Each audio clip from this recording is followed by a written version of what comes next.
Okay, I just made my first YouTube video or whatever. Could be Rumble video. I don't know where this is going.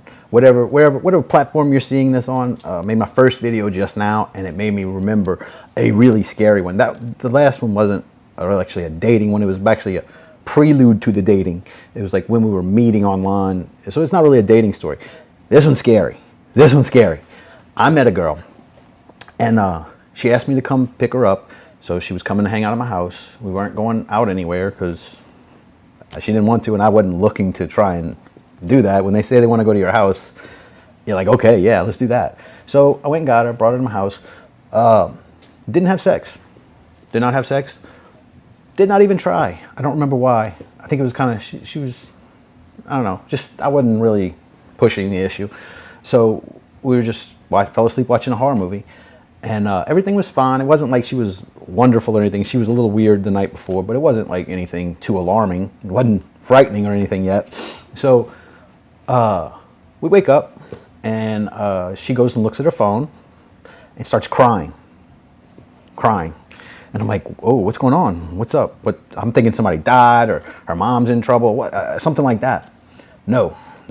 She says, while we were sleeping, some guy hacked her Facebook, and I'm like, what, did he steal anything? What did he do? No, he liked the movie Despicable Me 2. And I said, well, how do you know you didn't just accidentally hit that? Or I get stuff like that all the time. And no. He knows I think he's despicable, and he did this just to mess with me. And then she starts going into the history with this gentleman that she said hacked her phone to like Despicable Me 2. Apparently he's a drummer in some band, and it's like a big band. It's not like one that I follow. I think it's like, I don't remember if it was Crowbar or something. It was one of those type of bands, like a metal band. And she said that it started getting crazier and crazier as her story went on, and it started making me think, wow. And I let this bitch sleep at my house. She said that she said that he's been stalking her for several years. I think it was like 7 or 8 years. And the reason she knows he's stalking her is because he asked her out one time and she told him no. There's a drummer in a band that like has records and stuff. And she thinks that he's stalking her 6 or 8 years later, just on a random Wednesday night, just doing random stuff like that most people wouldn't even notice. She's thinking that he's doing this to her. So I started putting it in my head, oh God, that's the medicine she needed to go back home and take. Oh, she's crazy. So I was like, oh shit. So I started trying to get her to move towards the door so I can get her the fuck out of my house so she can go take her medicine and come back to reality. And then she starts telling me how he used to break into her car and steal. She said he had stolen like 14 or 15 pairs of headphones, Bluetooth headphones, while she was sleeping in her car. Because she was sleeping in her car at that time. And every night, he would break into her car and steal her Bluetooth. Weird. And I was like, okay, well, whatever. Let's get in the car and let's go. And then she starts telling me how he has SA'd her several times. And I was like, oh, yeah, we got to get you home. Because I don't want to be the next guy you're telling the story about. So I was scared. I was like, oh, no. Now she's one of the people who just thinks unreal things are real. Or she's like, just pretend like she's getting SA'd. Either way, I didn't want her in my house. I didn't want her in my truck. I wanted her the fuck back in her house. So I started taking her there. And at a certain point, when we're driving, she starts becoming belligerent and screaming and crying and doing this thing where she goes, it's not supposed to happen. And she's doing that. And I'm doing about 80, just trying to get her home.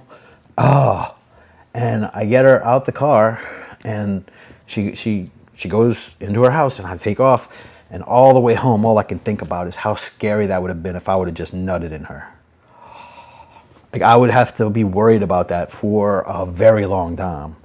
So I was just thankful that I didn't do that, but it just kind of scared the living crap out of me because I need to start talking to these women a little bit longer than just, hey, you want me to come sleep at your house? Sure, come on over. I need to start talking to them a little bit more and find out if they're crazy before they've slept over in my home. So I hope that advice helps you. Get to know these crazy women before you let them in your house. Spend enough time with them to where any medication they could be on has gone through their system. So now you see what you're going to wake up to. So that's an important thing. Because women are nuts today. Very, very nuts. So that one scared me, and I didn't date for a couple of weeks after that one. I just don't need that kind of drama. I'm just looking for somebody to have sex with 2 or 3 nights a week. I don't really need that kind of excitement. And it frightened me. So I just wanted to relate that one. I wish I had more details, but this one's it's about a year old now. So I don't know, I don't remember as much as I did. So I'm glad I'm going to start doing these after the dates. So you're going to get some post-date. It'll be a lot more fresh and it'll be a lot better. But this one, yeah, it just popped into my head and I remembered that one. Yeah, don't just bring women to your house like that. You can't today. They're all too crazy. You've got to get to know them a little bit better and just see how the medication affects them. Because they're all medicated. All of them are medicated. So anyway, that's just a quick one. I just did one and that popped in my head and I wanted to get it out while I remembered it. So anyway, see you around.